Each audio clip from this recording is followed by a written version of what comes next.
Welcome back to Makeup and Monarchies. I'm Tiffany. This week we're going to be doing an episode on Robert the Bruce of Scotland. So this is the look I created today. I did jump off camera a few times to do my liner and stuff, but yeah, let's get right into it. I hope you enjoy. So this week we're doing Robert the Bruce. He was a king in Scotland. Before we get going, clearly I have spots and my right eye thinks that it's in a rave today, which is driving me batty, but it's fine. So let's go. Robert the Bruce was born on July 11th of 1974. The exact location of his birth is unknown, but it is assumed it was probably in Turnberry Castle in Ayrshire, Scotland. His father, Robert de Bruce, the first Lord of Annandale, was the first of the Bruce line. They had settled in Scotland during the reign of King David I, and he was granted lordship of Annandale in 1124. I'm just covering everything. Robert was one of 10 children, and the eldest son of Lord Annandale and Marjorie, Countess of Carrick. Though his mother inherited the earldom of Carrick, and through his father the worship of, through his mother, he inherited the earldom of Carrick, and through his father, the worship of Annandale, as well as royal lineage as fourth great-grandson to David I. That would later give him his claim to the Scottish throne. In addition to the lordship, the Bruces also held lands in Aberdeenshire, Dundee estates in England, and County Antrim of Ireland. Little is known of his youth. He was probably brought up in a mix of Anglo-Norman culture or Northern England and Southeastern Scotland, as well as Gaelic culture of Southwest Scotland. As the heir to a big estate and a pious layman, Robert would have been given working knowledge of Latin. This would have afforded Robert and his brother access to basic education in the law, politics, scripture, and more. His tutors were more than likely drawn from clergy or friars associated with the churches, patronized by their family. According to historians such as Barrow and Penman, it's also likely that when Robert and Edward Bruce, his younger brother, reached the male age of consent of 12 and began training for full knighthood, they were sent to live for a period with one or more of their allied English noble families. Robert's first appearance in history is on a witness list of charter issued by Alexander Ugg MacDonald, Lord of Islay. His name appears in the company of the Bishop of Argyll, the Vicar of Arran, a Kintyre clerk, his father, and a host of Gaelic notoriety from Carrick. The king-to-be was 16 years old when Margaret, Maid of Norway and Queen of Scots, died in 1290. It was also around this time that Robert would have been knighted, and he began to appear on the political stage. Robert's mother died in 1292. In November of the same year, England, the first of England, awarded the vacant crown of Scotland to his grandfather's first cousin, once removed, John Balliol. I'm going to butcher that. Balliol. He did his He did it on behalf of the Guardians of Scotland and following the Great Cause. Almost immediately, Robert de Bruce, 5th Lord of Annandale, resigned his lordship and transferred his claim to the Scottish throne to his son, Robert. The son, Robert de Bruce, 6th Lord of Annandale, resigned his earldom of Carrick to his oldest son, Robert, the future king. He did this to protect the kingship claim, while the middle lord, Robert's father, so we have Robert de Bruce, the 5th Lord of Annandale, and then we have Robert de Bruce, the 6th Lord of Annandale, and then Robert the Bruce. So his father, or his grandfather is the one that started this ball rolling. The bid for the throne ended in failure, and it propelled Robert on the political stage in his own right. The Bruces sided with King Edward and against King John and his allies. They considered John a usurper. Edward I agreed to hear appeals on the cases ruled by the court and of the guardians that governed Scotland. A case was brought by Macduff, son of Malcolm, Earl of Fife, where Edward demanded John appear in person. A case was brought by Macduff, son of Malcolm, Earl of Fife, where Edward demanded John appear in person in front of the English Parliament to answer the charges. John did,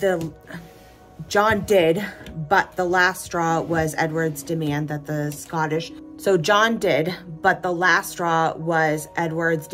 Scottish magnates provide military service in England's war against France. So that didn't happen, and instead Scotland formed an alliance with France that would last for centuries.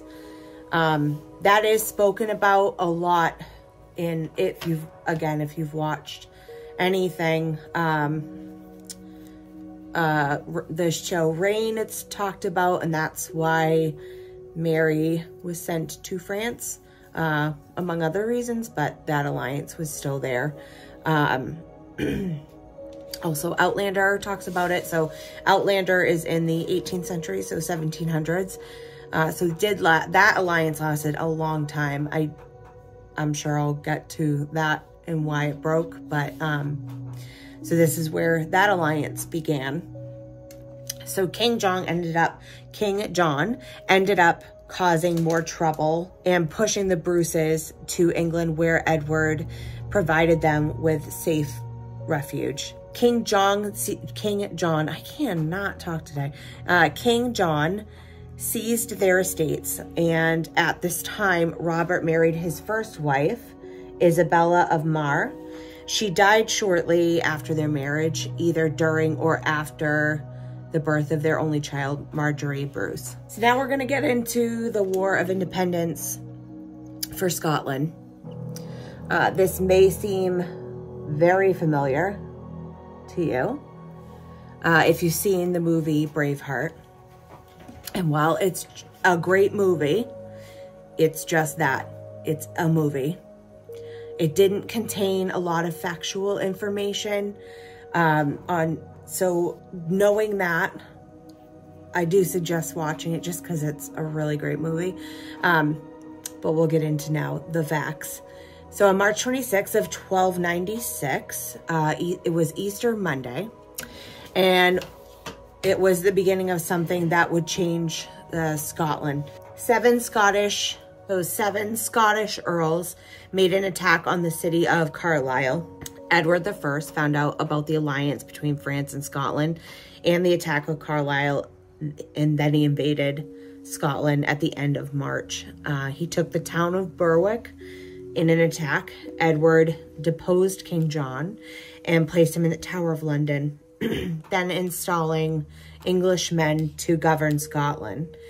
His campaign was successful, but the triumph would be temporary.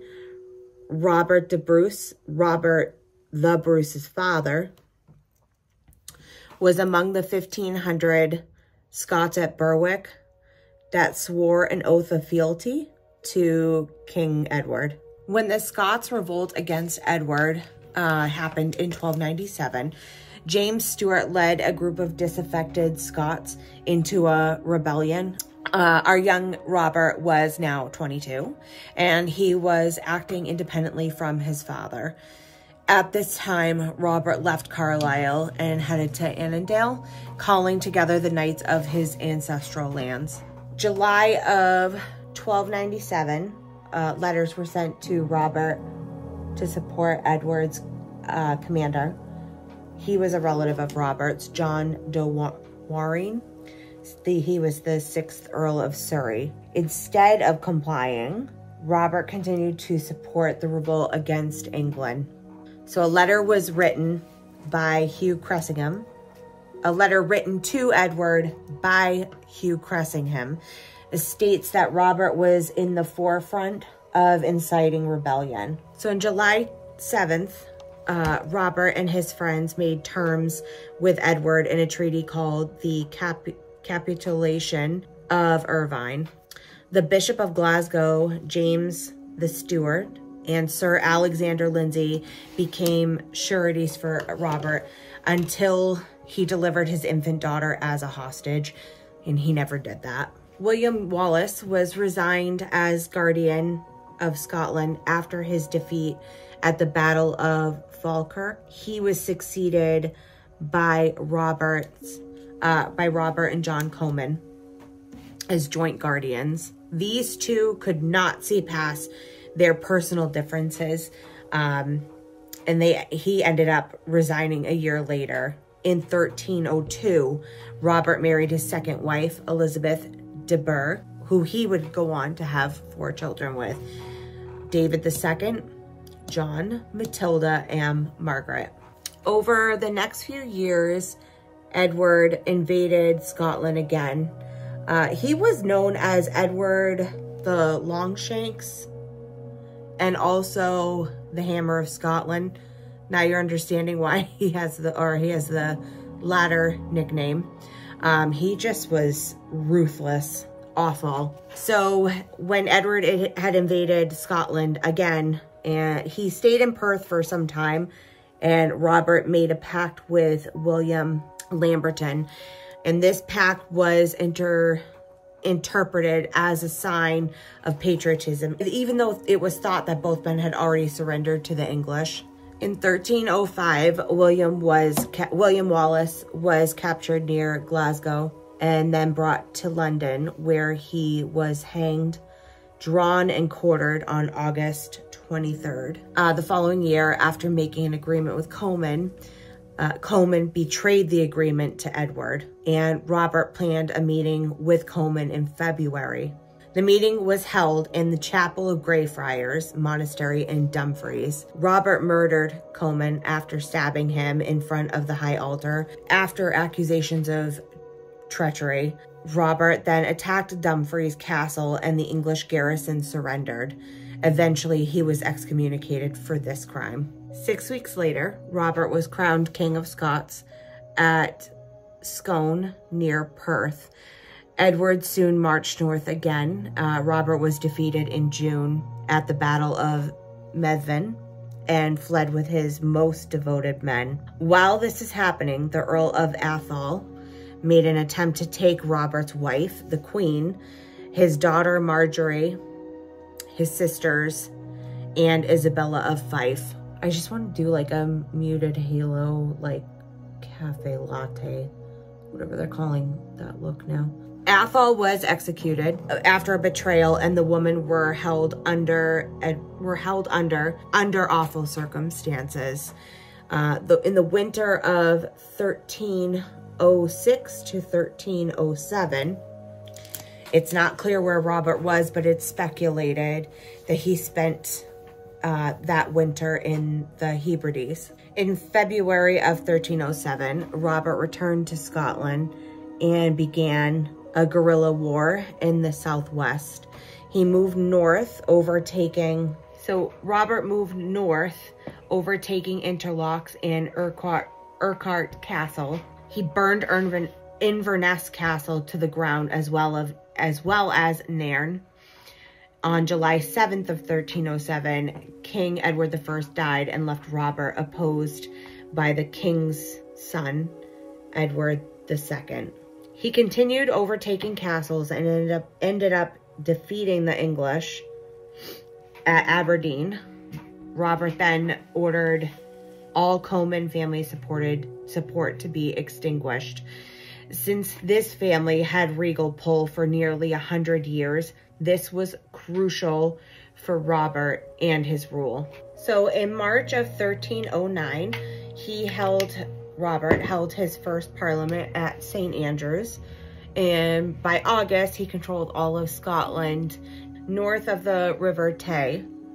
His reign was increasing support, and the following year he wrote to King Edward II at an attempt to establish peace between the two countries. This was not successful. Robert was successful in recapturing most of the castles in Scotland and started sending parties to northern England to raid them. This obviously pissed off Edward II, so he started planning military campaign. So the Battle of Bannockburn began on June 3rd, and the English were defeated, not expecting the battle to take place where it did, and were crushed by Robert's spearmen in cramped terrain. Edward was dragged from the battlefield, and he retreated to Dunbar, where he shortly went back to York. After this, Robert the Bruce invaded northern England again and sent his brother to invade Ireland in 1315. They went looking to assist the Irish lords in regaining all the land they had lost to England. Edward Bruce was crowned High King of Ireland in 1316. Robert's idea of a pan-Gaelic Greater Scotia had become popular, basically joining the Ireland and Scotland together as a Gaelic nation. That's how I took that, or that's how I take that. This wasn't popular with the non-Ulster chiefs, citing they didn't know the difference between England and Scotland occupation, mainly because a famine had begun and people resorted to pillaging and razing entire settlements. The campaign was defeated when Edward Bruce, Robert's younger brother, was killed during battle. I'm going to try something different with my concealer today, so don't mind me. I saw this and I just want to try it. I doubt it's going to work, but I'm not even all the way up on that one. This is really hard to do on your phone, you know. In May of 1328, King Edward III of England signed the Treaty of Edinburgh, Northampton, after the declaration of in May of 1328, I almost slipped and said 19. King Edward III of England signed the Treaty of Edinburgh, Northampton after the declaration of Arbroath. This treaty recognized Scotland as an independent kingdom and Robert as their king. Robert had suffered from serious illness from at least 1327. It was once documented that it was leprosy, but it is now believed to have been anything from eczema to cancer or a series of strokes. In 1328, the Pope lifted his excommunication and Robert went on his last journey to St. Nean at Whithorn. Robert was either in search for a cure to his illness or was just to make peace with God. He had made a visit to his son and his son's bride on the way, as they were both children, and they were installed in Turnberry Castle. So during this trip to Ninian, his condition deteriorated, but he made it to his destination and stayed at St. Ninian's Castle for 4 or 5 days. He ended up calling a final council at his bedside, where he gave gifts to religious houses gave silver to religious foundations or of different orders, so they would pray for his soul. He also gave the council his final wish, which was after his death, he wanted his heart removed from his body and taken on a pilgrimage to of the Holy Sepulchre. I'm having a hard time with that one. Sepulchre in Jerusalem, and when it returned to Scotland, it would be interred in Melrose Abbey. I'm gonna jump off and do my lashes and my brows. Back.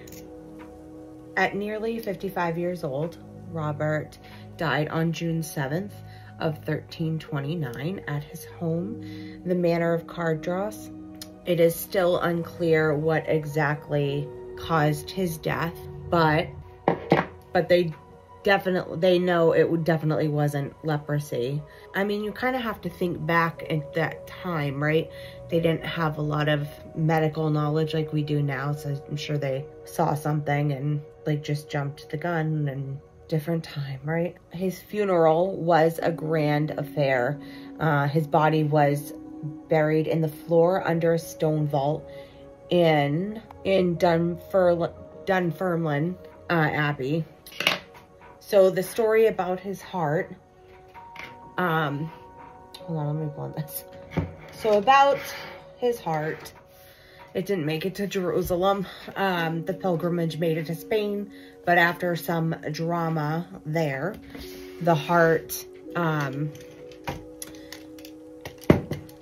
and surviving members headed back to Scotland. The heart was buried in a lead container at Melrose Abbey, and there it still is. I didn't get that far, but